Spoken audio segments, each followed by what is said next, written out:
નાગ ને નાગણી રહે છે. વાર તહેવારે સારા શુભ દિવસોમાં અમુક ટાઈમે અમુક જ વ્યક્તિઓને દર્શન થાય છે.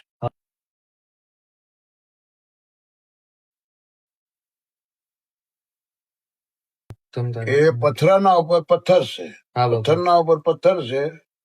માલિક પર ગાળો 2 ફૂટનો જ છે. એ પથ્થરમાંથી પ્રગટ થયેલા છે માતાજી એમ કે છે. એ પથ્થરના ભોંયરામાં જે માતાજી પ્રગટ થયેલા છે એની ચારે બાજુની કોઈ દિવાલ સણવા જાય તો પડી જતી હતી. કોઈ બી પાડી નાખે. એના માટે કોઈ એવું નહીં કે કોણે પાડી એવું કોઈ નક્કી થાય જ નહીં. દિવસે સણે તો રાત્રે પડી જાય. ચણતર કામ રહેતો પણ નહીં. પછી મેં માતાજીને પ્રાર્થના કરી કે માં મારે અહીં ગાયોને રાખવાની વ્યવસ્થા કરવી છે. તો માં આ બધું હચવા ના હચવા તો તારી આજ્ઞાથી જો તું કહે તો હું આટલા બેલા માંડીને હું આ ચારે બાજુનો ચોક નાવડા ટાઈપે બનાવું કે તમે નાવડામાં જ પ્રગટ થયા છે. નાવડા રૂપી છે. એનો કોઈ કાટખૂણો મળતો નથી. આ બાજુ કાટખૂણો મેળવવા જત આજુબાજુ ખરી જાય. આ બાજુ મેળવવા જત આ બાજુ ખરી જાય. આ બાજુ સણવા જત આ બાજુ પડી જાય.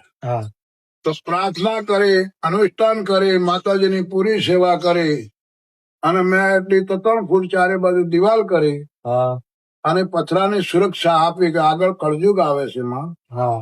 તો આગળ હચવાય ના હચવાય તો માં આટલો એના આધાર આપીએ. તો પ્રાર્થના કરી અને મેં એ 2 ફૂટના પથરાને મેં આપી જરા સહકાર આપ્યો. એટલે જુઓ તો 12 ફૂટનો 15 ફૂટનો પથ્થર છે. બહુ મોટો છે અને બહુ મોટો પથ્થર છે. કેટલા ટનનો છે અને બીજો કોઈ આધાર નથી. પથરાના ઉપર પથ્થર છે. માય છે બધું કાચું. એમાં એક નાગ ને નાગણી રહે છે. એમાં નાગ ને નાગણી રહે છે. વાર તહેવારે સારા શુભ દિવસોમાં અમુક ટાઈમે અમુક જ વ્યક્તિઓને દર્શન થાય છે. કાયમને માટે બધે ફરવું કે આડાવડું દોડવું કે ફૂંફા કરવું કે કાંઈ નહીં. આપણી વખત કેટલી વખત આપણને દર્શન થાય છે. અને પહેલાના સમયે એ પ્રમાણે હતો કે એ થડા ઉપર ને એ થડાની આગળની જે શેડ બંધાણેલી છે એ બાજુ કોઈ રાતવાહો રહી શકે નહીં.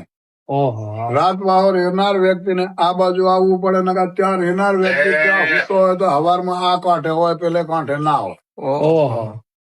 એટલે માના આવા શુભ ને સારા સહકારો બધા જોઈ, ચમત્કારી મંદિર જોઈ અને મારે આ બે આવવાનો પ્લાન બન્યો.